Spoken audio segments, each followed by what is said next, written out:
are going to be talking about pride and how it relates to the LGBTQ community and the Black Lives Matter movement. And this is episode 2 of Honestly Podcast. We're still very excited about this, as you can tell.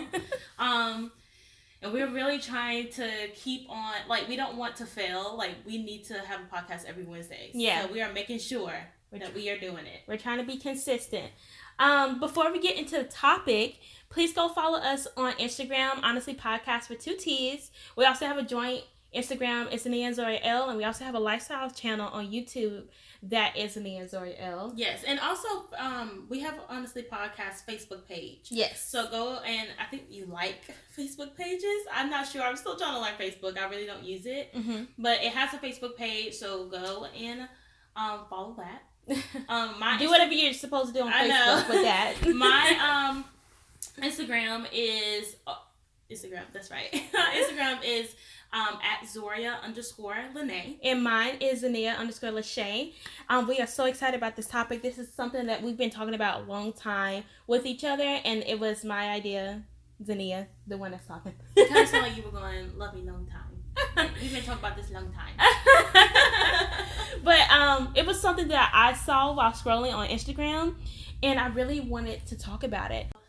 Black Lives Matter. Now, let's preface this by, this is a conversation that we've been having lately. It was just something that came up. I was on Instagram, and I was noticing during the Black Lives Matter movement kind of revolution thing they have going on. In the middle of that, we hit Pride Month, which is June. Mm-hmm. And I saw how smoothly the two movements came together. Yes. And I thought it was so interesting how it was, and it made me think that Black Lives Matter is just an extension of the LGBTQ community. Yes. So I saw the Pride flag, and they added on a black and brown strip on there for black and brown people, and I also found that they put the Pride fist, or the Black Lives Matter fist, in the middle of like White Power. Yeah, in the middle of the Pride flag. And I don't think that it was by accident. Oh, of course not. They made it. So I believe that these two... Sorry, I yawned. I believe that these two organizations are the same. Mm-hmm. Maybe I think ran by the same people. I think the agenda is just broken up into categories so that you think that you're standing for one thing. Yeah, that is different, but really you're aligned with all of it. And that's so good, because it's kind of like if you stand with one, you kind of stand for all. Yeah. I think it's kind of weird. Like, how does what do black and brown people have to do with the LGBTQ community? Like, why would that be added? Yep. It's like, why, if, like, what do they say? Black positive or black empowerment. Like, why do I have to, first of all, be prideful in my skin color? Especially since that's something that we're trying to get away from. I thought that we were trying to see each other as equal. Yeah. And not superior at all. And when I see things like support black-owned business, or you're black, or when I need to realize my color when I walk into a room so that I can approach situations differently, that is the exact opposite of what we want to get away from. We should be able to walk into a room and almost not even notice the color of anybody's skin. Yeah. And be able to just be treated the same. People. Yeah. That's equality. So I feel like there's so much pride that they want you to have pride in your skin color. Yep. They want you to have pride in your sexuality. Mm-hmm. They want you to have pride in all these things. And we're going to read some Bible verses in a little bit. Yeah. But pride ultimately will destroy you. It's not good for you. And that's why when in the beginning, I said that pride is arguably, that is a hard word, the most important message of the Bible. Mm-hmm. Because when you get too much into yourself and not into Christ, you start doing the things that appease you. And being a Christian really calls you to uncomfortability. Mm-hmm. To do the things that may not keep you in a place of comfort. To go on a limb and speak for people who don't have a voice, to go and help the people who need help in very dangerous situations. Mm-hmm. I'll give an example, maybe like a police officer. That's a hard job. You are subject to the criticism of the public, and while trying to do a job that ultimately will help someone and protects the public. But you're running toward danger on purpose. And I think that's kind of what God calls Christians to do. We run toward the problem. We don't run away from it because we're bigger, or God's bigger. So, with that being said, I have a couple of Bible verses that kind of talk about pride. Kind of like where our basis is coming from. And not kind of. It talks about pride. Well, yeah. These are pride verses in the Bible. Right. And I think they are so good. One thing I noticed, a lot of them are in Proverbs. And correct me if I'm wrong, a lot of people think that Proverbs is one of those chapters. Well, it's the book of wisdom, I believe. Yes. And it's kind of like John is the story of Jesus. Proverbs is the wise. So one of the verses is, when pride comes, then comes disgrace, but with the humble is wisdom. And I think that is so good. What do you think about that? I think that, okay, you said, so with pride comes disgrace, but basically with humility comes what? Wisdom. I was just about to say, this is what I think about it. God is constantly breaking you down. Yes. And not breaking you down in a sense to destroy you. But breaking you down so that you can have different perspectives, so that you can realize that you're not in control, to love better. And that I feel like when you have pride, that you there's no room for growth. Yeah. Pride is like me. Like if you go online and you look at some of these pride marches during the month of June, you will see that they don't even want to hear anything that's not affirming to what they believe. Yeah. Like pride is literally somebody talking over you, won't let you say anything, like you're like, and then just starts hurling insults. There's no room for growth. There's no room for humility. Yeah. Therefore, the only thing left is destruction. Yeah. So I agree with that. I mean, we see it. I mean, it's so crazy how the Bible comes to life. Yeah. Because you can literally see it. Well, I'm going to kind of bring an example close to home. And I can even say it for myself, but I see it in my family. When we are having a conversation, pride overtakes the conversation and we get nowhere. And it quite honestly always leads to a big blow up, a big explosion. And it was so unnecessary. If everyone humbled down to the level of the person that they were talking to, we would be progressing in love, progressing in relationship, but yet we're stuck in our head and saying, no, I'm right, no, you're wrong, and you don't get to talk, I'm going to talk, I'm older than you listen to me, you don't have this, so you don't have an opinion. Like, those kind of comments, they shut down the conversation, and it's because of pride.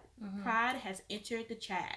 And I will say, I feel like I struggle with pride in a different sense.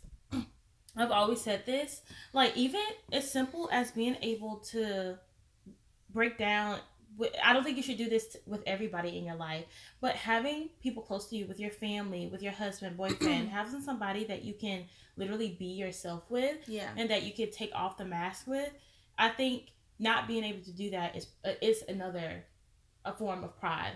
And I tell people all the time, like when they say, why don't you do this? I'm like, it's my pride. Yeah. And I know I think it's good.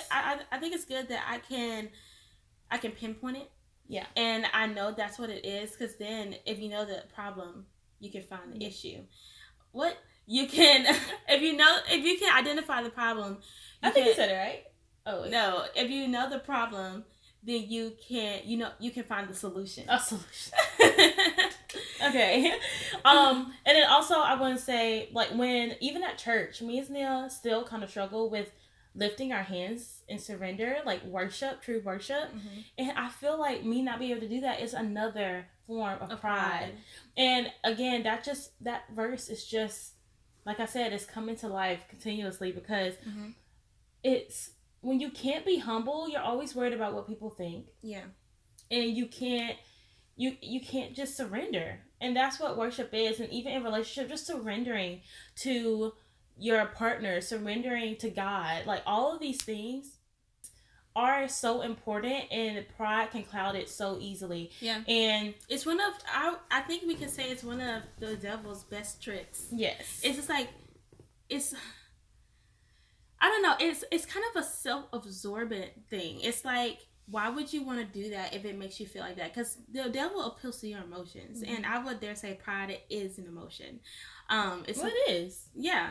So it's like he uses everything, because pride is not a bad thing. God created everything to be good. Yes, I was just about to go into that.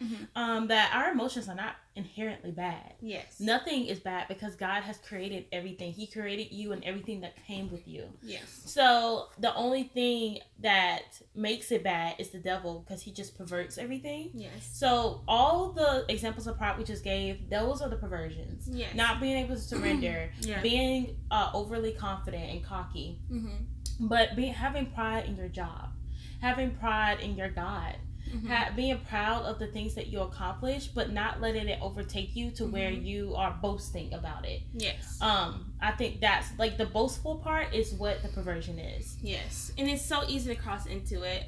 But that's why, and God says it a few times in the Bible, to always do everything pointing back to Him. And for example, I love this. I posted it on my Instagram. Sam Coonard. Coonrod. Yeah. He was the only player that decided not to kneel during the baseball game, or the beginning of the baseball game, and he said that he did it because he can only kneel to God. Yes. And I think it was so good that he could have easily took that conversation in a sense of, I don't agree with Black Lives Matter, I don't do this, blah blah blah, and he can still talk about it, but I think he was straight to the point. He pointed back to God. Yeah. And I'm like, with everything that you do, it's not for me, it's for him. And he even came out with a statement. In background, I don't know what team he plays for, but like Zinia said, he's a baseball player. Yeah. And there was they were kneeling for Black Lives Matter. Yes. And so I think it was almost like a moment of silence, and then everybody, like all the players, kneeled and whatever. But either way, he was photographed. Still, like, he decided not to kneel, and he was respectful. He stood there with his hat off. I think it was. I'm not sure. Pretty sure that was all. It's so good. It's kind of grace and love and truth at the same time. Yes, because it's so hard, because when we as Christians, our goal is to be like Jesus. Yes. We're not Jesus, and it's hard. He's our example. He's our example, and Jesus was full of grace and truth. We're talking about the Jesus that flipped over tables in the church because they were selling and exchanging money in the temple. Yeah. And the holy temple, he was like, what are you doing? Get out of this house. This is not okay. Yeah. So it's okay to stand up and say, no, you're not going to do this. Yeah. But that doesn't mean that your grace leaves. So but that what he did could have went left so easily. And his statement, if you guys look it up, like Zinia said, he's straight to the point. He said, I'm a Christian, and I don't kneel for anybody but Jesus. And then he went on to say that I didn't mean any harm by it. Yeah. I had an option, and I decided to stand. And that is so good, because remind people of the choice. I think with the LGBTQ community and Black Lives Matter, they are slowly really telling you you have no choice. This is your only choice. Right. You have no choice in the matter. Either you are for us or you're not. And I think right now, and I say with coronavirus and Black Lives Matter and everything that's going on, this is an unveiling period for everyone. It is unveiling everybody's true intentions. We are seeing everybody's heart intention. And that, it's really putting a straight line between good and evil. Yeah. There was a lot of people that were straddling the fence, and even myself, I had to realize that I now have to make a blanket choice. Am I going to stand with God? Yeah. Or am I going to be on the other side of this? I mean, it's always been like it is that way. I mean, I think Black Lives Matter, because it's Satan, it's demonic. Yeah. It's ultimately gonna make you make a choice. Yeah. And you have to realize that you have that choice. I think a lot of like Black people or gay people. Well, I think these communities, they know that the choice is there, and they're saying. They make you feel like, oh, because you're Black, you have to be for this. Here's the choice, yes. And we have to remember that the devil comes to kill, steal, and destroy, and he knows that he's going to hell. He knows what's going to happen to him, and his goal is to bring however many he can with him, because his beef is with God. Yes. He hates God, and he knows God loves us. So the best way to get at him is to attack us, and it's so evil. Yeah. For one, but I think it's so good that God gave us a choice. He was like, you know what? I want people who want me. Yeah. And it's like relationships. When you're with a man or even a friend, I'm not going to force you to be my friend. I'm not going to force you to be the friend that I need you to be. Yeah. You're going to be that for me because you're choosing me. If you're not choosing me, then you can go. And that's kind of harsh. Yeah. But I mean, that's how it's the truth. It's the truth. Here's another proverb. It says, "The fear of the Lord is hatred of evil. Pride and arrogance and the way of evil and perverted speech I hate." And that's strong language. Yeah. And again, all your emotions were created by God, but they can be used in a perverted manner. So God, we know God is love. But he used the word that he hates evil. And he even said in that verse that but to be a Christian, to be a believer of God, to proclaim that life, that to me is calling us to hate evil. Yes. Just as much as God does. Yes. Fight it tooth and nail. So that's why, and to bring it back for a second, that honestly, the reason why we made this podcast, to say honestly podcast, is because we hate evil. Yes. And we need to be talking about it. I hear a lot of people say, well, I'm so sick of everybody having their opinion. And I'm like, well, actually, it's good that we have opinions because you could change the world with your opinion. It doesn't. You're not forcing anybody to believe what you believe. Yeah. But we're called in the Bible. The Great Commission is to go out, use your gifts and talents to spread the gospel to all of the nations, to everywhere that you go, every person that you meet. And that doesn't mean you bombard them. You're listening to this podcast in your own free will. Yeah. But to go out and every time I interact with somebody, this to show the love of God and just my actions. Yeah. I don't even have to be saying anything. I know Christians before they even open their mouth. And it's a journey. Obviously we're gonna mess up, but the humbling of saying I've messed up, please forgive me, and I forgive you, makes a world of a difference when it comes to showing people how to love and showing people who loved us first. But guess who can't do that? Who? The prideful. Oh snap. So another proverb, the one that I was looking for, is one's pride will bring him low, but he who is lowly in spirit will obtain honor. That is so good. Yeah. God is saying that these things, I don't tell you to have no self-confidence. He honors those who honor a humbling of the spirit. So I mean, when you feel like you're being walked, I felt like this before, when I felt like people were walking all over me, and that I was very slow to anger or slow to say things that were on my mind, and I was like, I always would say to myself, I need to start telling people how I feel because they think they can say any and everything to me. But God honors those who honor Him, who slowly. And we were at church last week, or the week before then, our pastor was telling the difference between mercy and grace. And I hope I don't get this wrong, but grace is giving something that is not deserving. And I was like, that's hard. That's kind of like, we're watching How to Get Away with Murder. And one of the cases, mother lost her son to a man who killed him. And she was fighting hard to get him a lesser sentence because the lawyer that was for him wanted to give him the death against him, wanted to give him the death penalty. And she was saying there's no good in harming him. She said, I'm the one that lost my son. Yes. She said, and the justice system that people are always yelling about, y'all are, I mean, it's almost good for your reputation to punish him to the full extent of the law. And it's also because it's an emotional thing what happened, because in the show he let him die, like he watched him bleed out. But he also and so it was heinous. Yeah. And people would think, well, an eye for an eye. She said that would do me no good. I still don't have my son. And she did the research. Yeah. She took it upon herself to learn about this boy, and she said, you didn't have anybody. Yeah. So she said you didn't have a father. You basically raised yourself. She understood that hurt people. Yes. And it was so good because she gave him a hug. She offered him forgiveness. And she said to him, you don't get to make me not a part of your life. This brought us together. Yeah. And it was, in my opinion, so beautiful because she extended something that he didn't deserve. Yes. And then it changed his heart too. Yes. Amen. It changed his heart. And we're not going to deep dive into the episode. Yeah. If you want to watch How to Get Away with Murder. It's on Netflix. Viewers' discretion is advised. Yes, it is. It's really intense. It's tough. Yeah.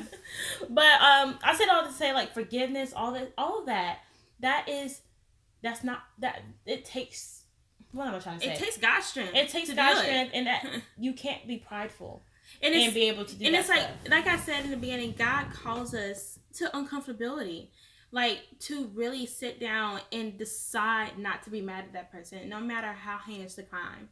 That woman lost her son from a man who killed him on purpose and watched him die. Yeah. And she still did it. I think that is worth honoring, and God will honor it. And I believe there is a like, real life example of this happening, not with killing, but I don't remember the names of the people, but you probably look it up. There was this boy, or I don't remember how. I think he was 18. He broke into this woman's house and beat her like crazy. Like, she was just like beat her to death almost. And they went to court, and she forgave him. And in court, she gave him a hug. And that's crazy. I'm pretty sure it was either peer pressure or he was high on drugs. Like, he should have never been on drugs. I think he was on drugs because of peer pressure or something. Mm-hmm. And he didn't know what he was doing, or he did. I don't know. But either way, he obviously did something terrible. Yeah. And I think he still went to jail. I can't remember the ins and outs of it, but she extended forgiveness to him. Yeah. She gave him a hug. And I will say, this was a case of a black man, and this woman was white. Wow. And I've never heard this before. But it's on YouTube. I think they were on, like, Good Morning America, or some kind of show. Why is that not top news? Yeah. Why can't we see? It was in Florida that it happened. I don't see things like that. Like, those stories change people, and the media is not they're not interested in changing people for the better. But to kind of wrap up what we're talking about, obviously, pride is not good. And I kind of want to attack the spirit that's attached to the Black Lives Matter little march and little march. Yes, and the LGBTQ, because before maybe a couple of years ago, me and Zori were all for Black Lives Matter, and I do think what we thought it was about was good. Like, obviously, I want to stand for Black people, and I want to stand for gay people too. I don't think that they should be mistreated. But I want to say that if you get offended by anything else that doesn't say Black Lives Matter, if they say Asian Lives Matter, White Lives Matter, All Lives Matter, anything like that, if you get offended, if somebody says that to you, then I think you should reevaluate. Yes. Because I think that changes, that actually reveals your true intentions. Yeah. I know a lot of people like to compare it to, like, breast cancer awareness. Mm-hmm. And they're like, you don't go to a breast cancer awareness thing and say, what about liver cancer? And what about this? And I'm telling you, even if you did, they would not boo you off the stage. I don't think they would boo you off the stage. Where everybody doesn't like cancer in general. Yeah. There is, like, hashtags saying, cancer sucks, F cancer. There's hashtags that people use all the time for that. And nobody's getting mad because they're not saying specifically F breast cancer, or F liver cancer, or like breast cancer sucks. I mean, nobody gets mad because the common thing is that cancer kills people. Yes, and that they don't. That's not. It's bad. Nobody likes cancer, and so for people to get upset and prideful about their skin color, about being Black, and saying that your Blackness is not gonna get you into heaven. It's not, and that they like. We agree, obviously, that all lives matter. And I agree with the statement when people say, well, all lives can't matter until Black lives matter. And that's a whole nother conversation because we can get into the logistics. It's really just for them to make you say what they want you to say. It's an emotional attack. Yeah. And if you're not in the Word or even pursuing knowledge other than what people are just telling you, truth. Yeah, then you'll get caught up in it. Yeah. And I think that's really what's happening. A lot of people are getting caught up in what they think the movement is about, and they don't really know the true agenda. And I'm not going to get into it, but go to blacklivesmatter.com and read their mission statement. If you want to know what they're trying to do, what their mission in life is, go and read that, and also follow the money. Because wherever the money goes is where their heart is. And God said, wherever you store your treasures is where your heart be. Yes. So, Just do research and read your Bible. To piggyback off of what Zori was talking about, the Black Lives Matter movement, it has turned into a religion, I believe. And even the LGBTQ, and maybe it's the same religion, I don't know. But Black is really turned into a belief system, a practicing. It's almost like, I don't even know what you would call it, what the religion would be called. But I really ask yourself, why does Black people have to be related with liberal ideas? Yeah. Why does wanting to live a better life as a Black person mean that you're a feminist?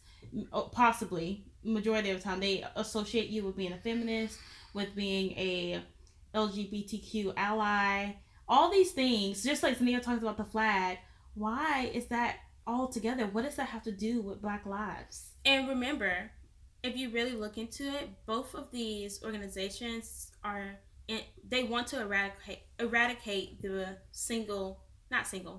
they want to eradicate the straight white or / Black man out of society. And like I said, if you're going to read their statements and just pay attention to what they do and say at their marches, it is so apparent that there is no space for a straight man. They don't want them there, and they are the enemy. The patriarchy is the enemy. I hear that all the time.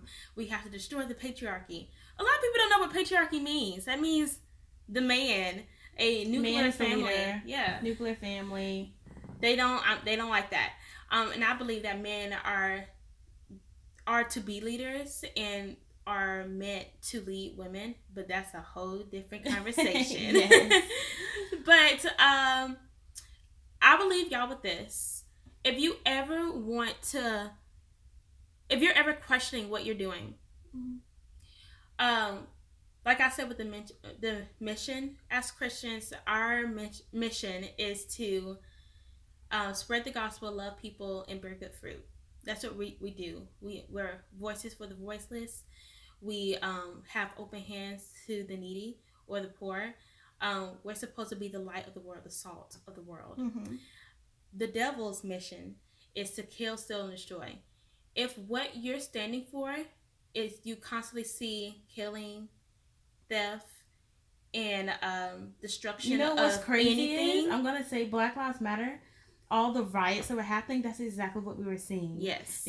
People were being killed on the streets, the police officers, businesses were being destroyed, and they were stealing out of these stores.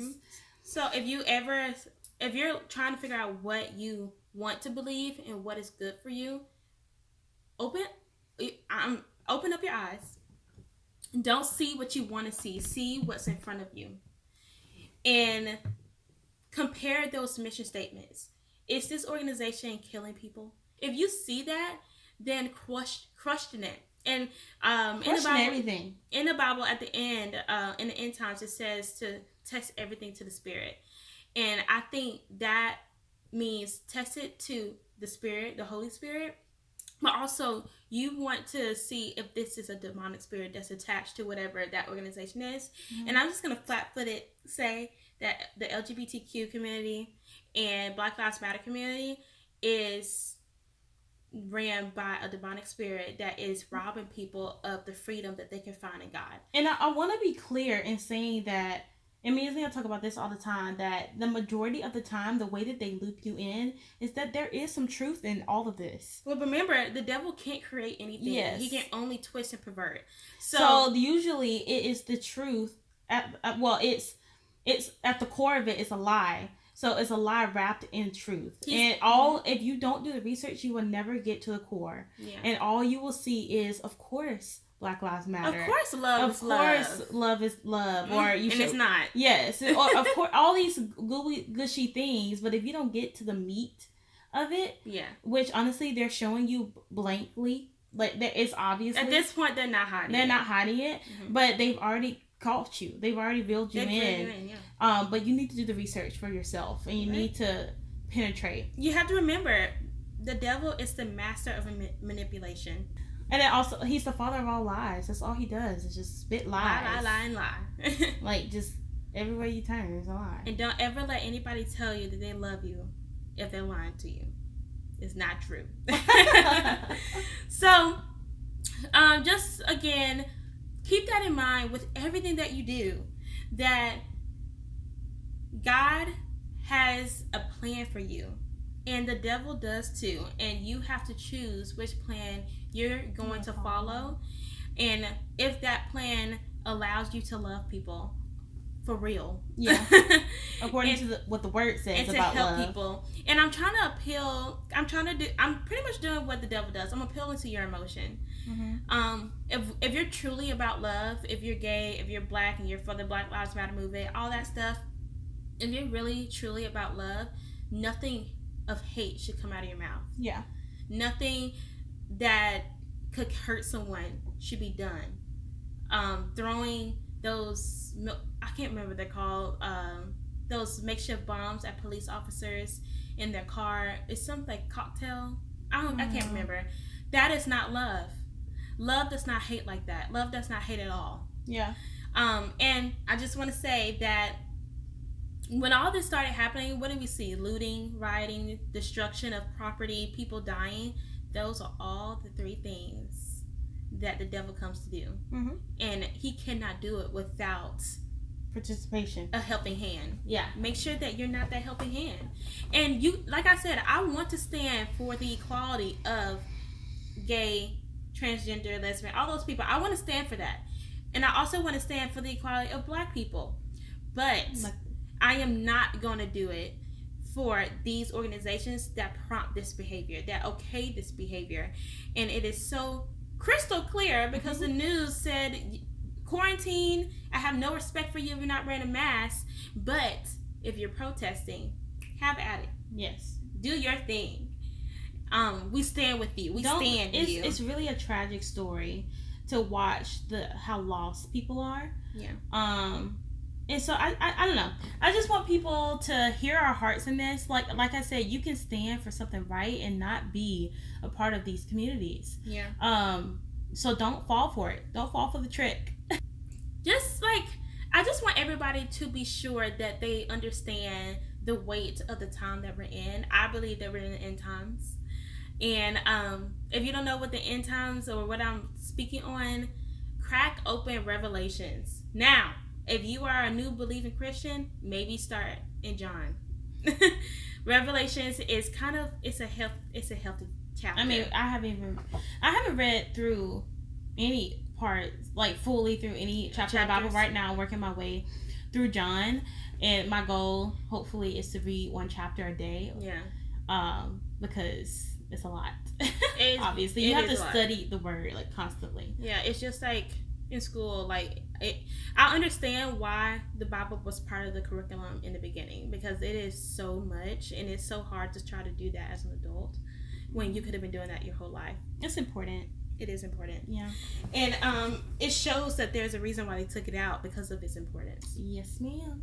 You would be none the wiser. Yeah. It would be a better world, I promise, because there's nothing but goodness in that book. And why would you take that out of a curriculum for people to enter into society? They're trying to take it out of America, and it was built on that foundation. It really was. But just test. Pride, test it will literally time. destroy you every single time. Yeah. And Black Lives Matter, before you are gung ho about it, just do your research.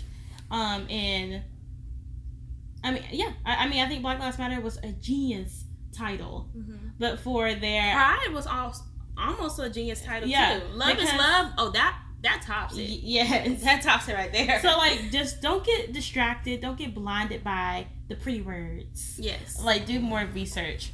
Because God is deeper than words. He is deeper than just a blanket statement. God is everything. And I want to make sure, and I think we did good. I want to make sure that you are listening to a conversation that me and my sister have on a regular basis, but also that we're not here to tell you what to do and think. We're here to give you the information because God says He's going to hold you accountable for what you know. And as Christians, we just said that our job is to spread the gospel. Yes. So we're just here to relay the message. If you love it, you take it. You love it, you do your thing with it. If you don't, you reject it. You go. Yeah. You choose what you want to do with your life.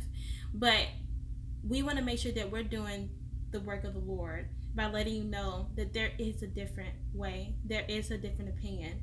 And we refilmed this podcast because we did one last night and we didn't like it. And I said that these conversations are so important and necessary. If we don't have these conversations, there's people that will never ever know the truth. Yeah.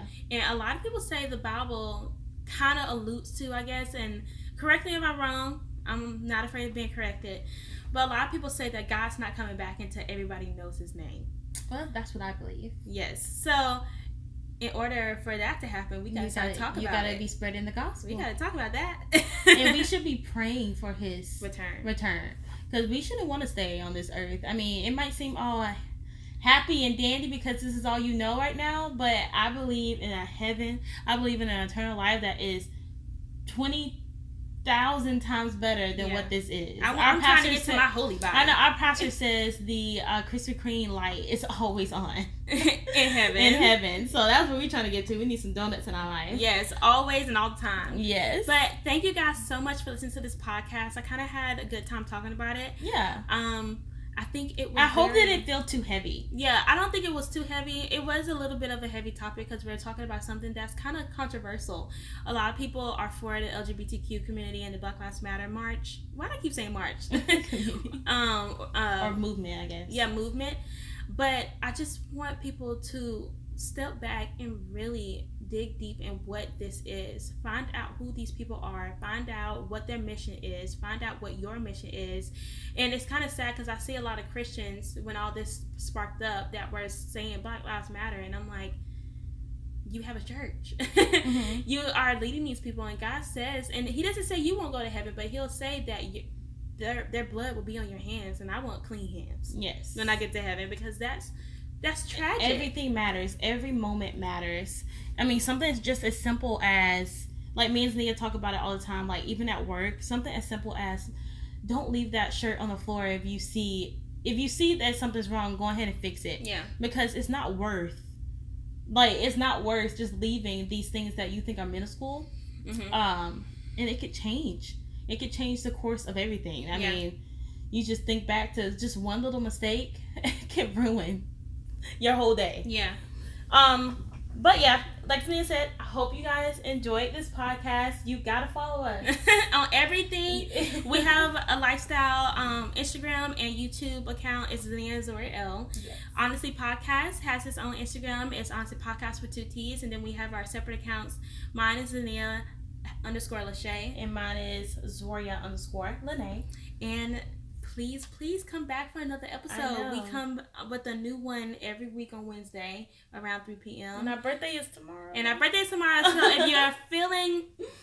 if you're feeling nice, tell us happy birthday. Give us a little shout out. I know. You know, we're gonna be shouting ourselves out. You know what would be the best birthday gift is for everyone who decides to listen to this podcast to share it. I like that. That would be the best. One share per view. I think I said Christmas gift, birthday gift. You said birthday. That would be the best gift to me. To tell me happy birthday and share it on your story, share it on any platform you want to share it on, and just tell people to listen. Let's get to 30 subscribers. But we love you guys so much, and stay blessed. Or, I'm sorry, be blessed. And pray often, baby. Pray often. Baby. Thank you guys for watching or listening. And we'll see you guys next Wednesday. Toodles. Bye.